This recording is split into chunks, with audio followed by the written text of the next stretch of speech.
You have been listening for thunder. You have been waiting for a sign loud enough to end the doubt for good. But that is not how I usually come. I often move the way the wind moves. Not always loud, not always something you can point to, but real enough to bend the grass in a field, real enough to change the breath in your chest, real enough to move your life forward before you can explain how. And that same breath is moving over you right now, in this moment, as you hear these words. My word said this about me long ago. Like the wind, I come and go where I please, and you feel the stirring of it even when you cannot trace it. So the silence you have been living in was never empty. It only felt empty because you were straining for thunder while I was already at work in the quiet. Stay close, and let me answer the one question your heart has been turning over for years, without ever quite saying out loud. Here is the question, and I think you know it well. If a father has truly been good to me, why does the goodness stay so hard to see? Stay where you are. There is no rushing this air. I see you. I have stood with you at the table where the bread was thin and the column of bills was thick, while you ran the same arithmetic for the third time, hoping the numbers would soften. The mother who keeps a quiet ledger of everything that has not come yet. I am near. The worker who lies down already calculating the next shift and still feels behind. None of it has gone unnoticed. There is a tally that runs in the chest at night, counting the years that bent in directions you did not choose.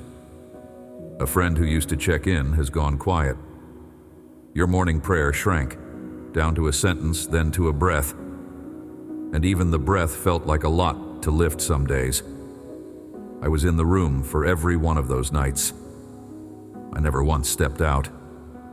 And what you have read as my distance was never disappointment. Hear that carefully, because the difference will change everything. A disappointed father waits across the floor with his arms folded for an explanation. A tender one is already halfway to the chair where you sit. I have never been the first. I have always been the second. There is one more thing I want to name, and I will say it softly. Some mornings the weight is already there, before your feet touch the floor.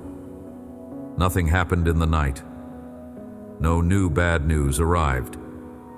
Yet a heaviness sits on you with no return address, and you learned long ago to pour the coffee and push past it.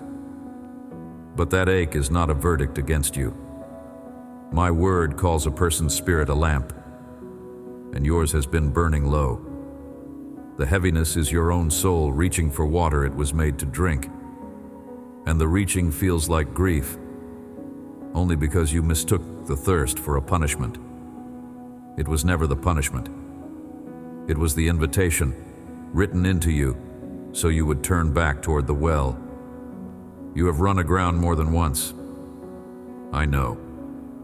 You set out with a full boat and came home with empty hands.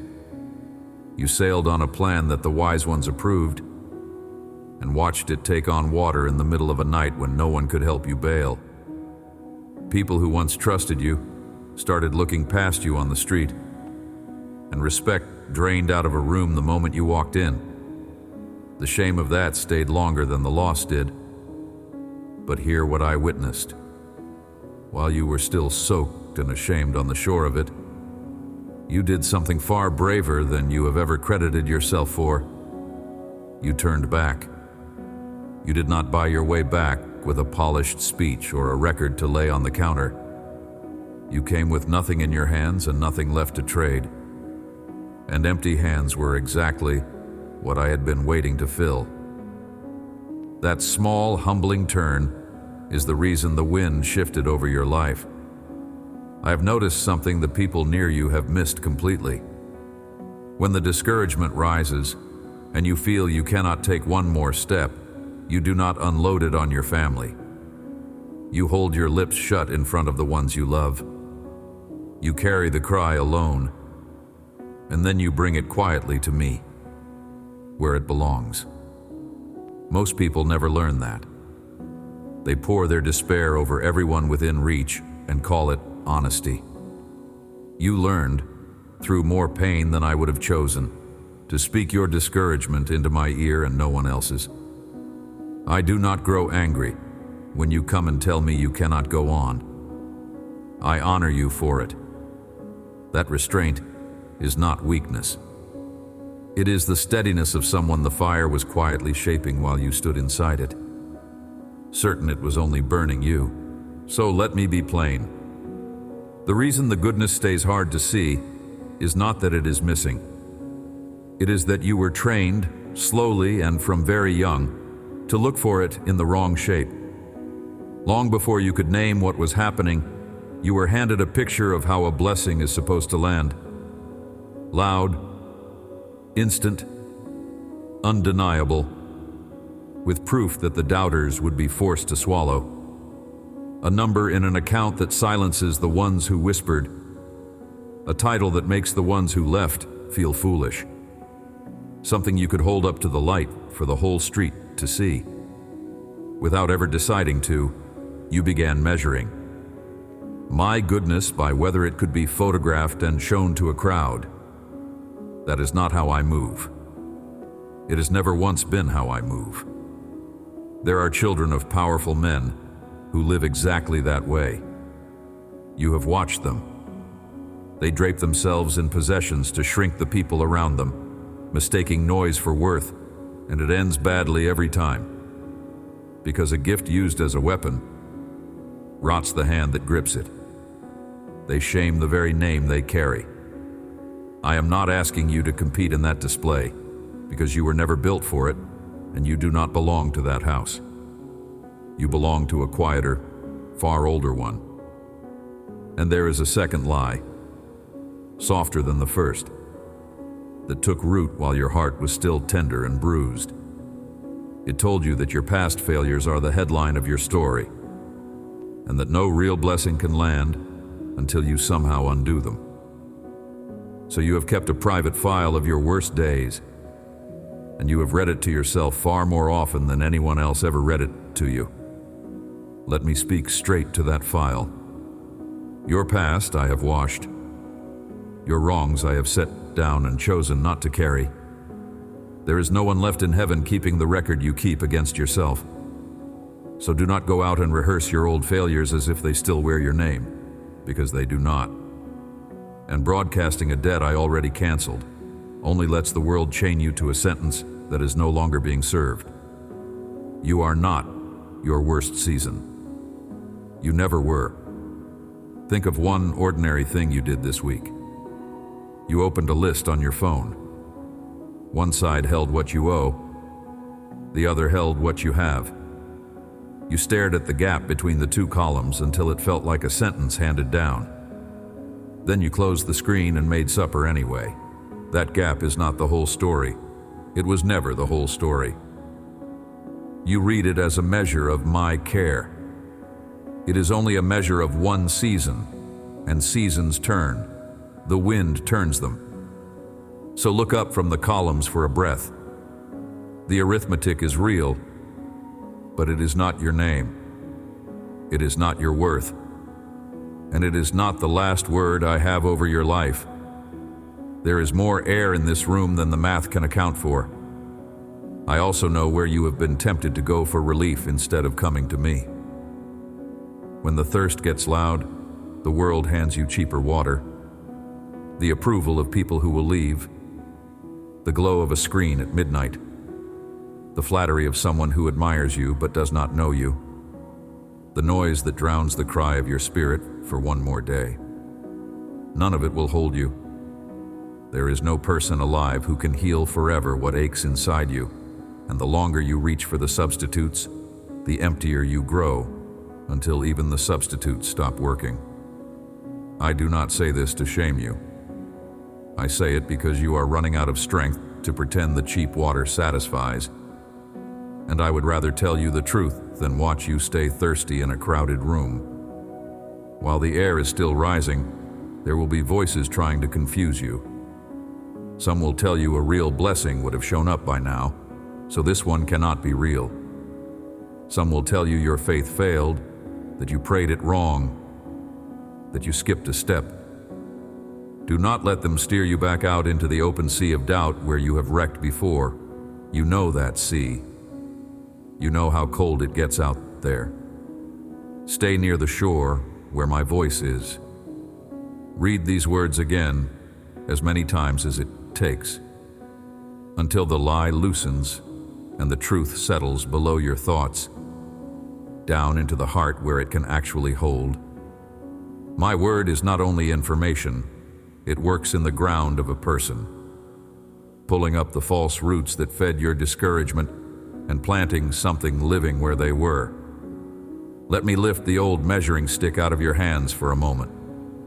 Set it down on the floor beside the chair. The goodness I am breathing over your life is not the kind that performs for an audience. It is the kind that changes the inside of a person, often long before it rearranges anything outside. So do not wait for a loud, visible sign to believe I am near. The quiet, steadying you feel when you choose to work wisely instead of frantically, I can meet you there.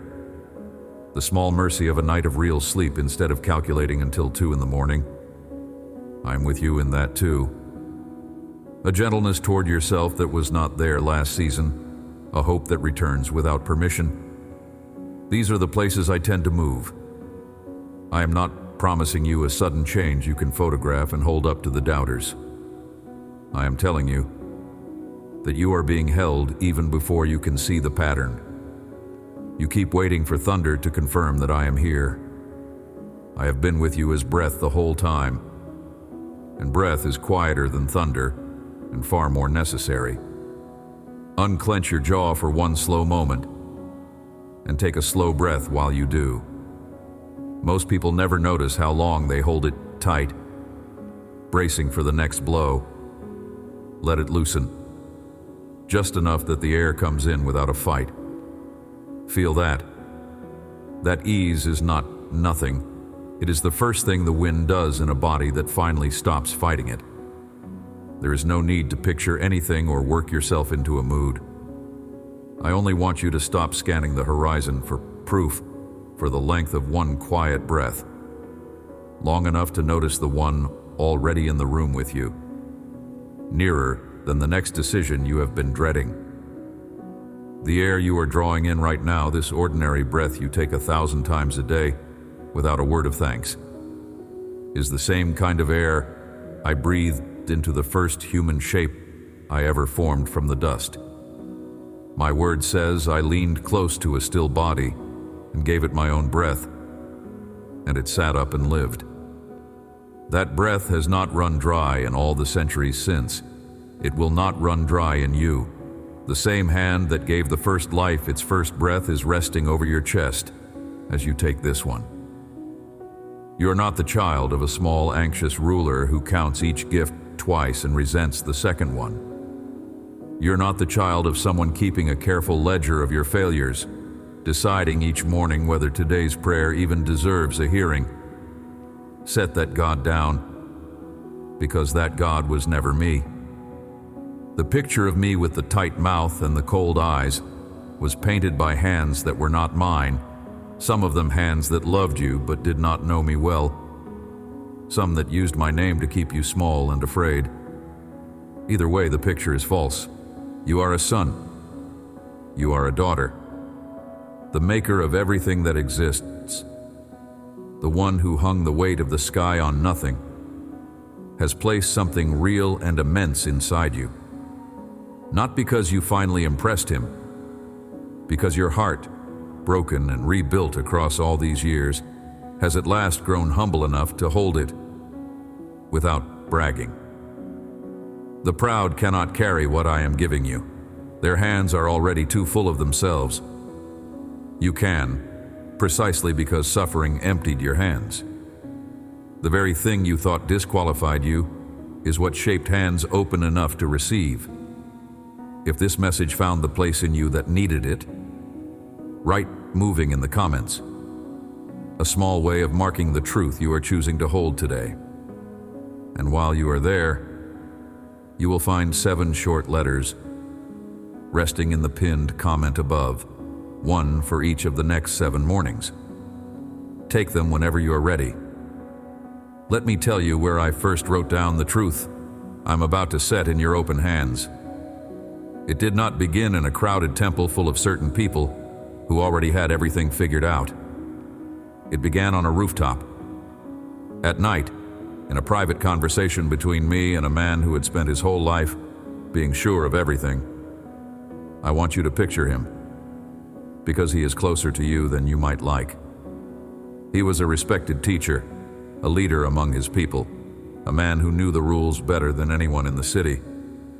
He had built his whole name, his entire sense of who he was, on understanding exactly how things work, what counts, who is in, who is out, what God owes a careful man. By every visible measure, he was a blessed man, and he could not feel a thing. So he came to me in the dark, because he could not bear to let his colleagues catch him needing anything. This was the man who had answered everyone else's questions for years. Now he carried a hunger no amount of correct behavior could fill. He looked at the people gathering around me and sensed, underneath all his certainty, that something was moving his rules had never accounted for. And he wanted to understand it. More than that, he wanted to be able to measure it. I want you to understand why I could speak to him so gently that night, and why I can speak the same gentleness over you now. The peace I was offering him, and the peace I am breathing over you, did not come to me cheaply. I know what it cost to make this air free.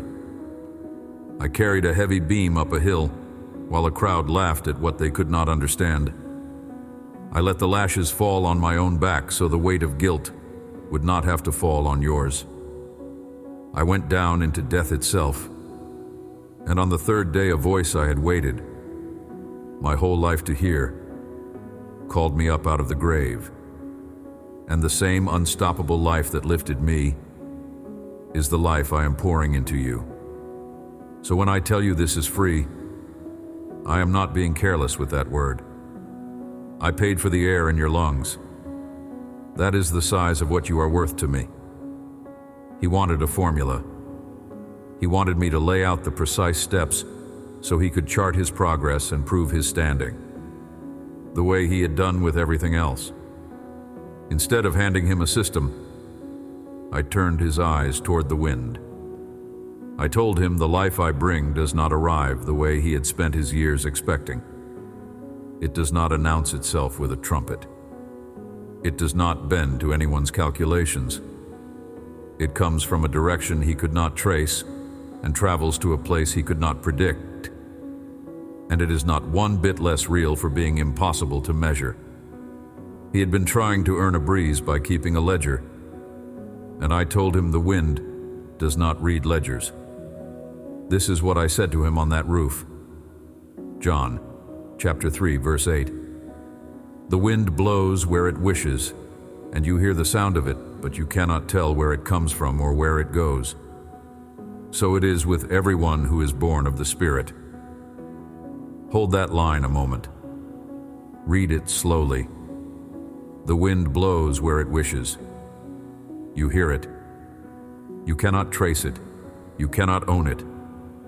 And still it is real. Still it moves. Still it lifts. You catch the rush of it as it passes by. That is all I am asking of you. Not to capture the wind, not to bottle it, not to make it perform on command in front of witnesses, only to notice it moving through your ordinary days. You cannot tell where it comes from. That single phrase has unsettled you for years, though you never said so out loud. You have wanted to track the goodness the way you track a package, to know the exact day and the exact shape it will land in. But the things that arrive on a schedule you control are small things, by definition. What I'm sending toward you is far too large to fit inside a timetable. If you could predict it, it would not be me. And notice the last clause, the one the teacher could not get past.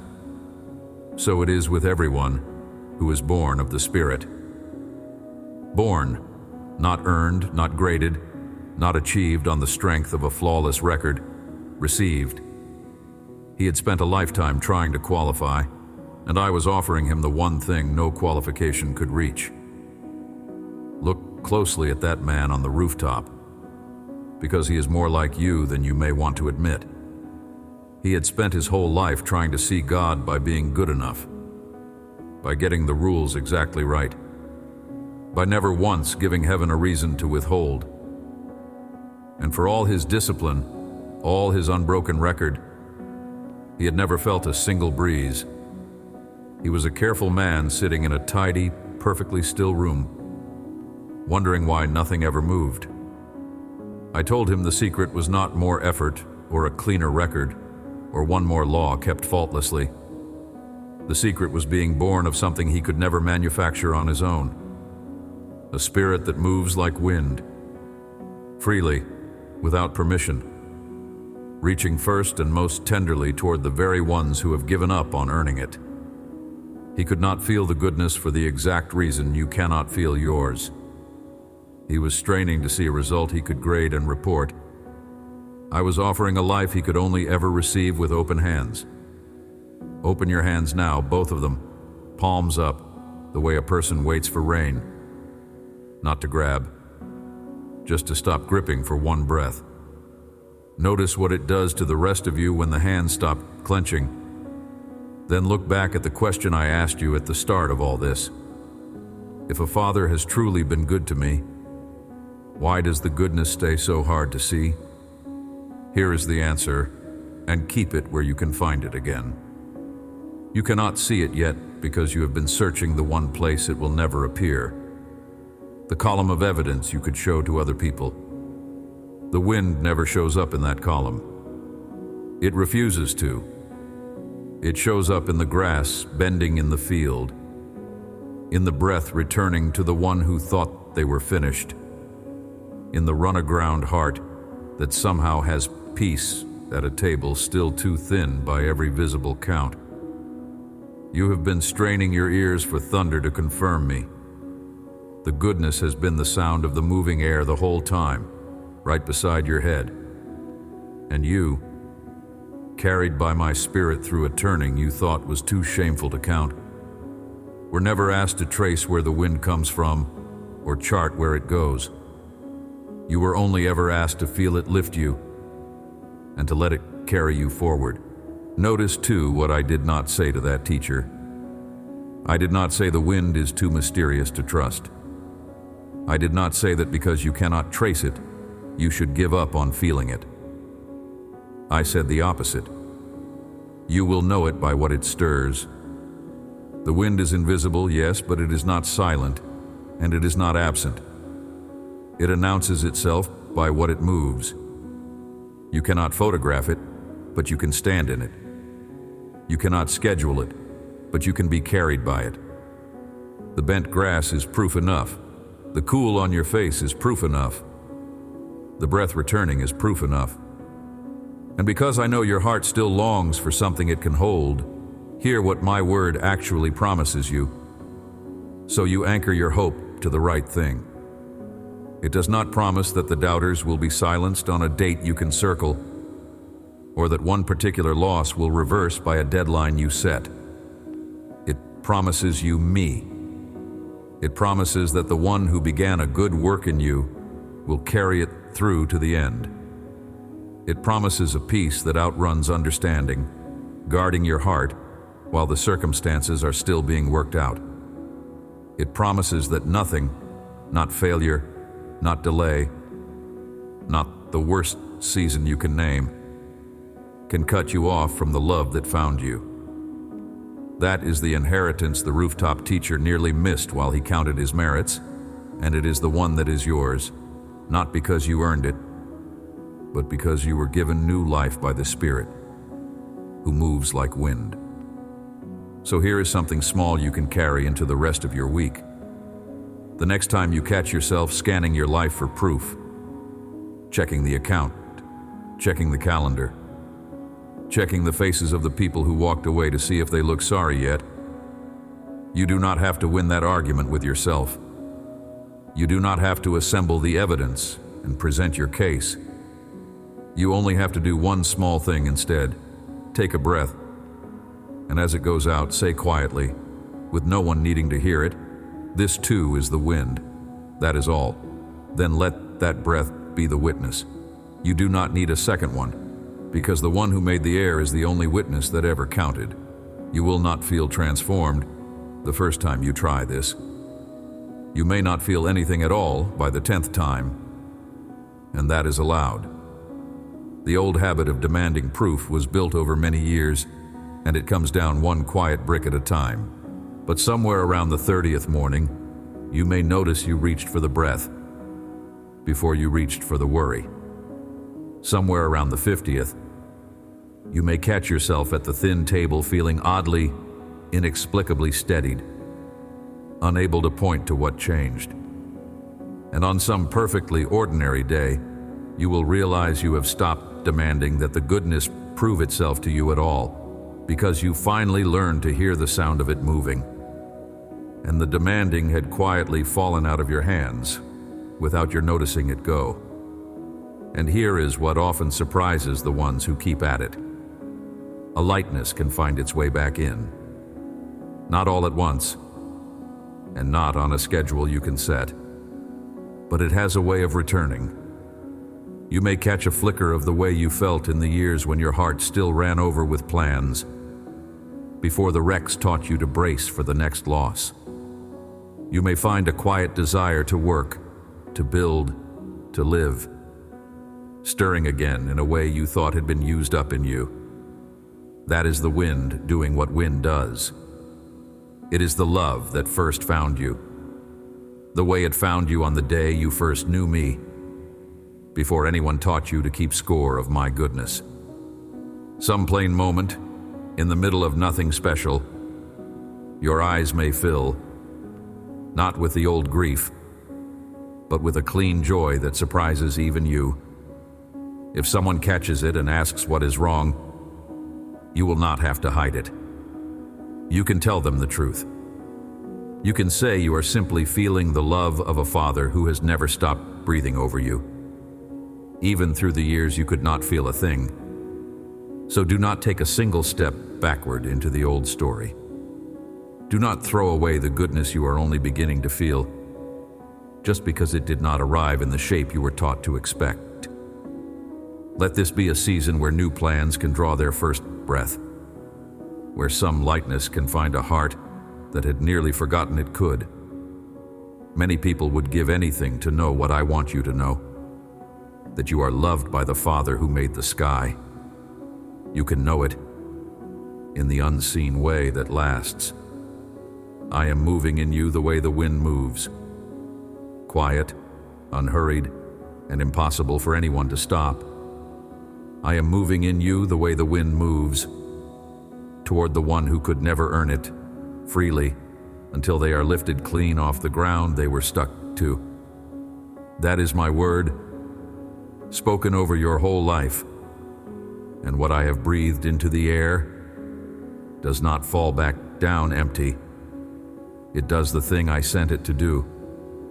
Amen. If today's words found something real in you, there are 7 free letters resting in the pinned comment below. 1 for each of the next 7 mornings. Take them when you are ready.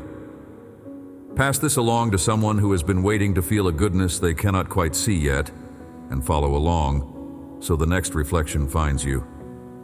You were never meant to stand in this wind by yourself.